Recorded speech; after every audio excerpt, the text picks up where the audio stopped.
Welcome back everyone. Today we will be practicing our watercolor and we'll be focusing on light and shadow. I thought it would be fun to paint some whimsical mushrooms, so that's what I'm finishing up sketching here. And if you'd like to download this sketch for free, you can go to my website and do that. The information to do so will be in the description below, and that way you can download it, transfer it to some nice watercolor paper and start painting straight away without having to go to the hassle of sketching out something first. As I mentioned earlier, this video is all about light and shadow, and I'm just drawing in the last of my patterns here. I definitely encourage you to choose and do whatever patterns you like. There's many options that you can do there, and basically just build a base for you to experiment with and have a bit of fun with. This is going to be a really good exercise to practice your techniques and get a better grasp for understanding light and shadow. I'm also going to be using a lot of bright colours. We definitely won't be taking anything too seriously, just experimenting, relaxing and having a bit of fun. What I'm doing there is just removing some of that graphite from the surface of the paper with a kneadable eraser. I'm doing that, as I mentioned in a previous episode, because once you lay that first wash over the top of that graphite, you'll be essentially sealing it and making it very difficult to remove. So best to remove it, most of that to start with. So I'm just applying some masking fluid to the areas that I want to keep white for now. And I'm applying that with a sculpting stylus. It's called a ball stylus. They come in all different sizes. Perfect for masking up your work. You're not going to damage your bristles on your brush. You can easily just wipe it off with a paper towel. I've just found it to be the best tool for applying masking fluid. Okay, so we've gotten into starting to lay down our first wash. Definitely use whatever colors you like. I mean, I've actually painted these mushrooms before. You may have seen those on my Instagram or TikTok. I have quite a uniform color scheme for that particular one, but this one we're just going nice and bright. Use whatever colors you like, and it's just about experimenting and playing around with different things, and then that way you can sort of build up a bit of a database of what colors you think work together, what you're enjoying, because everyone has their own taste and preference for colors, so it's just something you need to work out for yourself.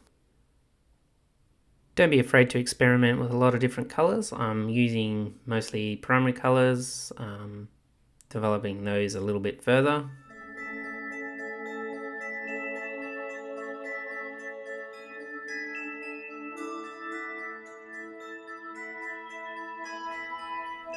Okay, I'm just going to start painting in these stripes, and once I've finished we'll talk about what we're going to be doing next.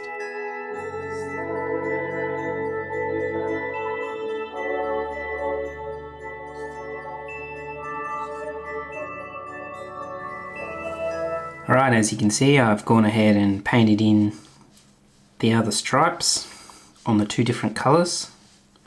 Just finish those off. There's no point you watching me paint every single one, but all I was doing is just putting the paint in the middle and then slowly diluting that colour with some water and then just pushing it to the edge. So you get that transition. These won't be the final, this is not the final layer, so we're going to come back in and clean everything up later. But you're already starting to see the shadow and the light, and then we've kept this light strip on the back. Just helps to make it look a little bit more three-dimensional, and that's that transferred light that's bouncing off something else, coming back onto the back side of your object, or in this case the mushrooms. So it's looking very Candyland at the moment, and we'll continue on.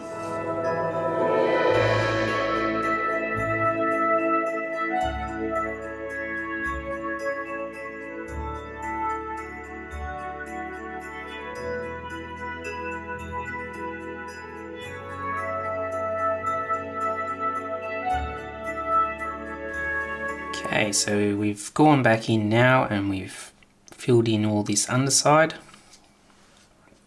Just some details, and that's also starting to create and define those shadows. This area is quite shaded, same with this one. This is the exception. Since it's tilting up, our light can come in under there, but as you can see, the light source is coming down this way, casting that shadow. And this particular one is going to be casting a full shadow onto this mushroom, with the exception of this front corner, because it's kind of tilting. He's sort of leaning towards us, and that's kind of in line with that one. You don't have to do this perfect. I mean, you're just suggesting. I mean, some of these, the lighting may not be perfect, might not be exactly how it would be, but who's going to know? Seriously, who's going to know? You're just suggesting it. No one's going to look at that and go, oh, well, that's 3 or 4 degrees out of the way. That shadow should be like this. No one cares.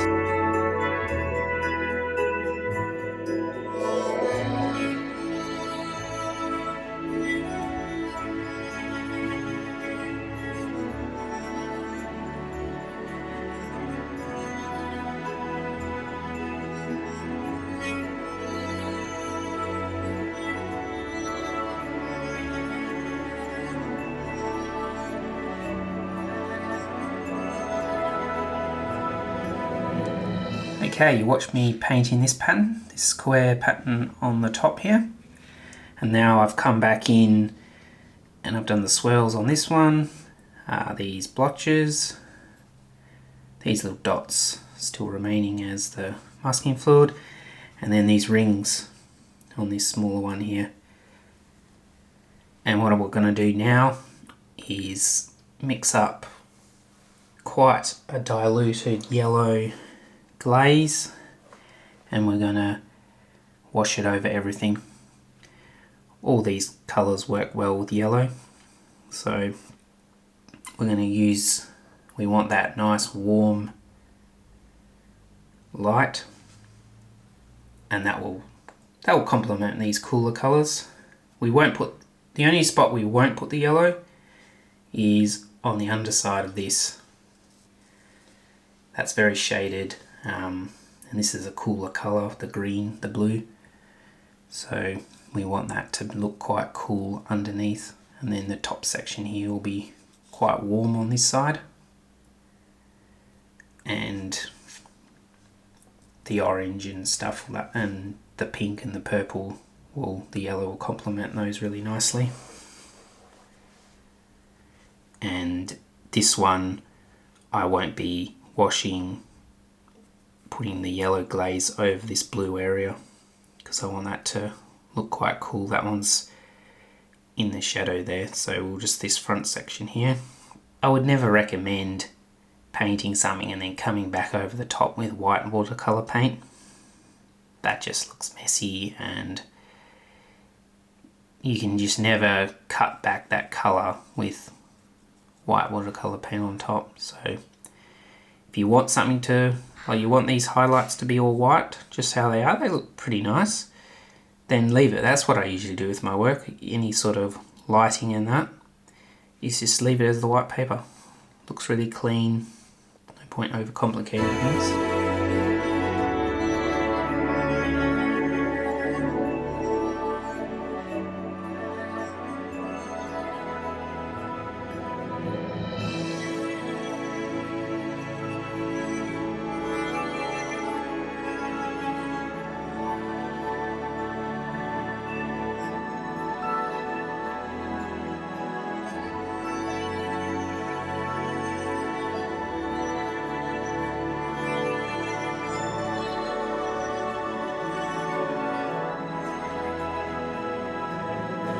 Okay, so that yellow glaze is gone over each one of the mushrooms, except those bits I was talking about before, the underside of this one and this blue one. and that's created a more of a uniform look across all of them, because they're not separate things, they're supposed to be working together. And as you can see, it's diluted some of these colours. So with this, when you paint the glaze over the top, it will pull some of this colour through. You can slightly see it here and there where there was more pigment in those areas, but that's fine. It's giving a more an even look. We'll just come back in later and fill those colours in more. So now we've got that warm lighting, we can still see where our shadows were. We put them down first just so we can always see where they're going to be. And now we're going to come back in with some darker shadows.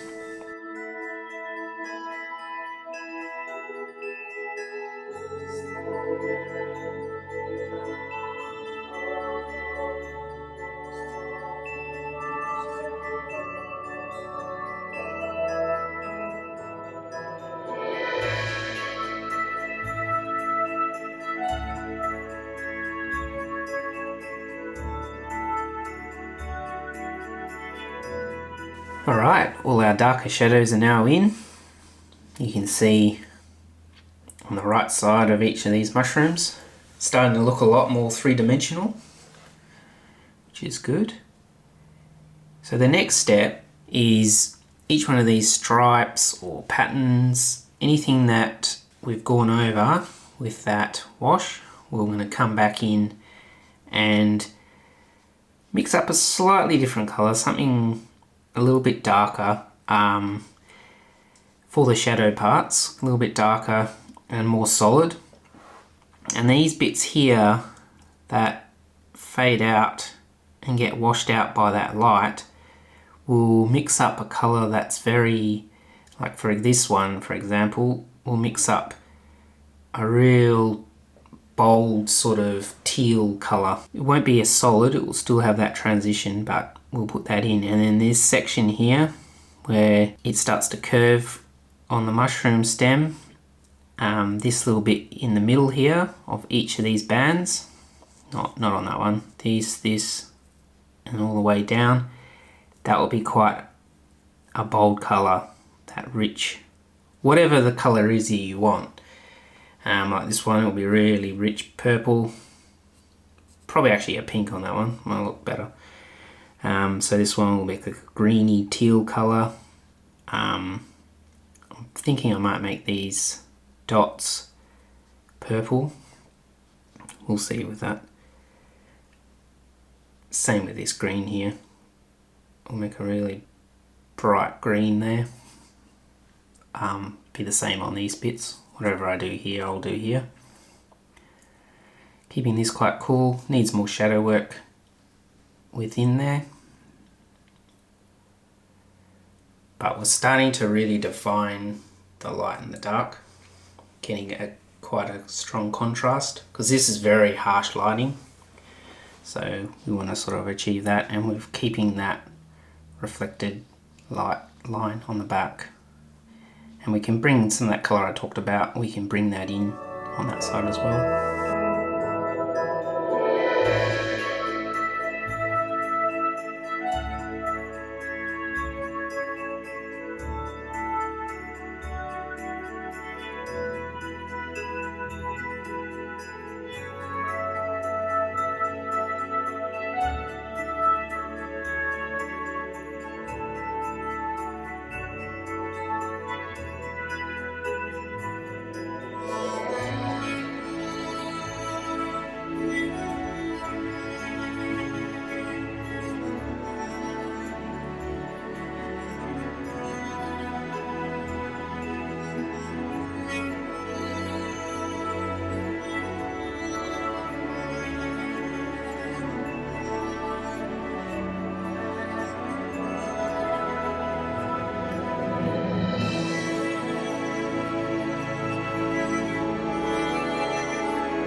Okay, as you can see, we've come back in with that really nice grassy green.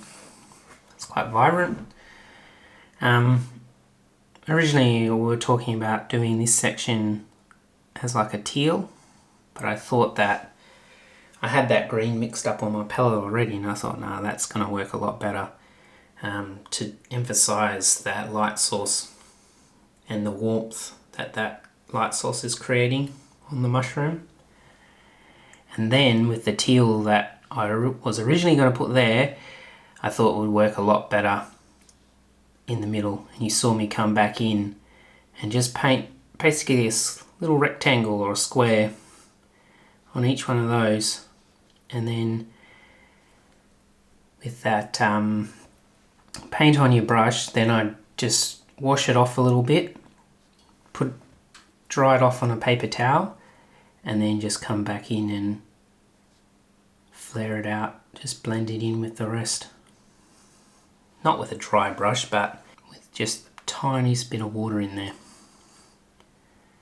And then so we've done that, each one of these lines, these bands, we've come back in and we put that teal in each one. And that was that bright fluoro kind of grassy green that we've got. We put that on first and we've done the other bit. And then what I'll do now is I'll go away and get all these other ones up to the same stage as this one. So I'll be adjusting the band colors or the patterns, whatever I've got on each one, and I'll get this up to this level and then we'll go from there. Alright, I've brought everything up to the same level as this.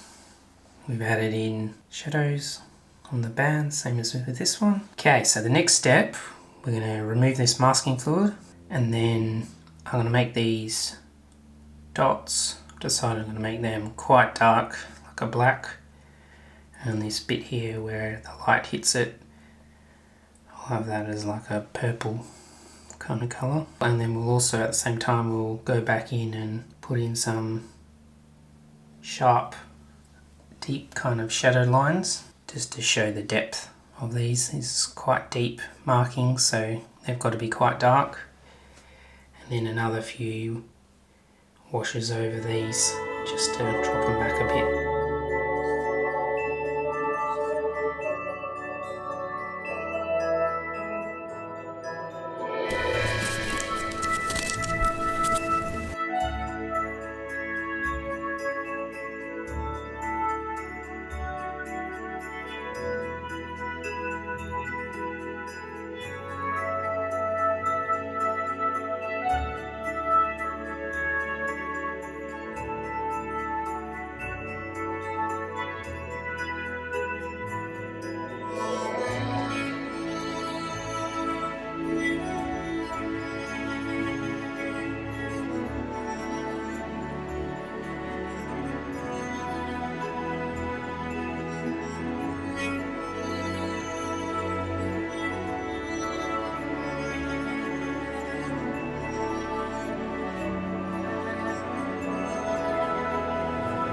Okay, so we've come back in and we've done some more detail work, enhanced some of those shadows. That one's in the distance, so we're just going to leave that how it is. I mean, you could come back in yourself and put another 4 hours into this if you wanted, but for the purpose of this video, I think we're going to leave this one here.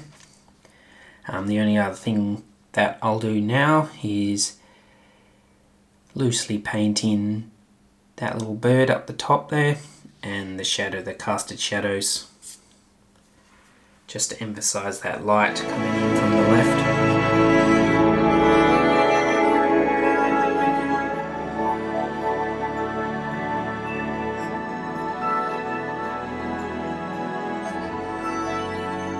Okay, now that we've finished the work, I'm just going to get the camera out, take a picture of that artwork, and then we're going to go into photos and we're just going to edit this picture. Select the filters. I'm choosing mono, basically viewing that in the grayscale. This may be really helpful for you to view your artwork in grayscale because it allows you to see the value rather than the colour. And that's especially helpful when you're using lots of different colours like we are here.